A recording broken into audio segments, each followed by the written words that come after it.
اور ہندوستان کا حال یہ ہے، اگر آپ یوپی سے نکل کے بہار میں جائیں گے تو بہار کی بولی آپ کی سمجھ میں نہیں آئے گی. بہار سے اور آگے بڑھیں گے بنگال میں، آپ کو بنگال کی بولی سمجھ میں نہیں آئے گی. آپ گجرات پہنچیں گے، گجرات کی گجراتی آپ کی سمجھ میں نہیں آئے گی. کیرلا کی کنڑ آپ کی سمجھ میں نہیں آئے گی. مہاراشٹر کی مراٹھی آپ کی سمجھ میں نہیں آئے گی. یہ ایک زبان ہے. یوپی کی زبان بہار نہ جا سکی، بہار کی زبان بنگلہ نہ جا سکی، بنگلہ کی زبان گجرات نہ جا سکی، گجرات کی گجراتی مہاراشٹر نہ جا سکی. مگر وہ میرے قرآن تیری عظمت کا کوئی جواب نہیں ہے، تیری شان کا کوئی جواب نہیں ہے، تیری بلندی کا کوئی جواب نہیں ہے، تیری عظمت کا کوئی جواب نہیں ہے، تیرے مقام ثریا کا کوئی جواب نہیں ہے. قرآن نازل ہوا مکے میں، قرآن نازل ہوا مدینے میں، قرآن نازل ہوا جنگ بدر میں، قرآن نازل ہوا جنگ احد میں، قرآن نازل ہوا غزوہ تبوک میں، اور پہنچ گیا پوری دنیا میں. ہم نے کہا ایک قرآن جبکہ چلتا وہ ہے جس کے پاس میں پیر ہوں. ایک قرآن ذرا یہ تو بتا تو پوری دنیا میں کیسے پہنچ گیا؟ جب تو نازل ہوا تھا تو انٹرنیٹ کا زمانہ نہیں تھا، میڈیا کا زمانہ نہیں تھا، سیٹلائٹ کا زمانہ نہیں تھا، اخبار کا زمانہ نہیں تھا. ایک قرآن پھر تو پوری دنیا میں کیسے پہنچ گیا؟ تو قرآن جواب دیتا ہے اگر انٹرنیٹ کے ذریعے پھیلا ہوتا تو امریکہ کے عیسائی نے میرا پیچھا کیا ہوتا. اگر .com کے ذریعے پھیلا ہوتا تو روس کے مجوسی نے تعقب کیا ہوتا. اگر اخبار کے ذریعے پھیلا ہوتا تو بھارت کے پترکار نے کچھ کا کچھ لکھ دیا ہوتا. ہم نے کہا پھر پھیلا کیسے؟ تو قرآن جواب دیتا ہے اخبار کے ذریعے نہیں، حافظ قرآن کے ذریعے پھیلا. نعرہ تکبیر، نعرہ تکبیر، نعرہ رسالت، شہید اعظم کانفرنس، علماء اہل سنت، نعرہ تکبیر، نعرہ رسالت.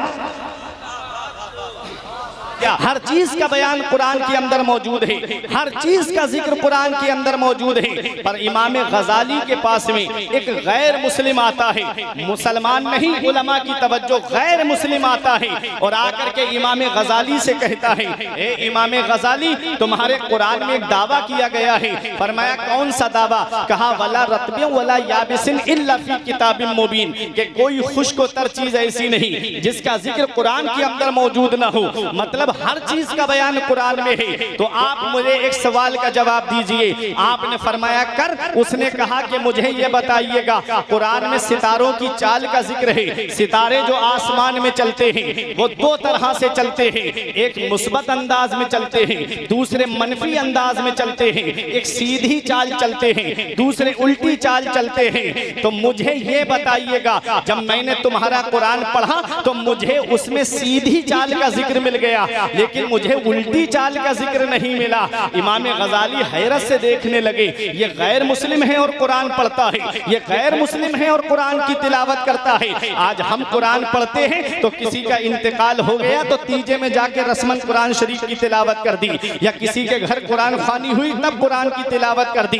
غیر مسلم جب قرآن پڑھتا ہے تو اس میں سے کچھ تلاش کرنے کے لیے قرآن پڑھتا ہے.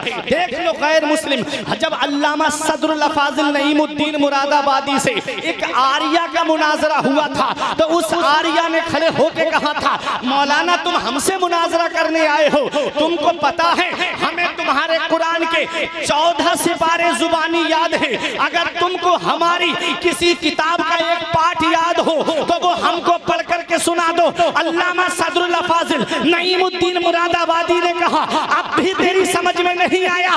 ارے یہی تو میرے قرآن کی شان ہے جو اپنے تو اپنے رہے غیروں کے دلوں میں بھی جگہ بنا لیتا ہے. تیرے قول کے مطابق تیری کتاب کو آئے ہوئے لاکھوں برس ہو گئے لیکن آج وہ ہندی میں ہے، سنسکرت میں ہے، ہندوستان کے باہر نہ جا سکی. اور میرے قرآن کی شان دیکھ، قرآن مکے میں نازل ہوا ہے، قرآن مدینے میں نازل ہوا ہے، ہندوستان کی سرزمین پہ قرآن ہے، امریکہ کی سرزمین پہ قرآن ہے، چائنا کی سرزمین پہ قرآن ہے، ہندوستان کے کونے کونے میں قرآن ہے. یہ میرے قرآن کی شان ہے. سنو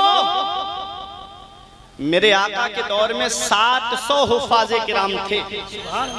کتنے حافظ بنے تھے آقا کے دور میں؟ 700.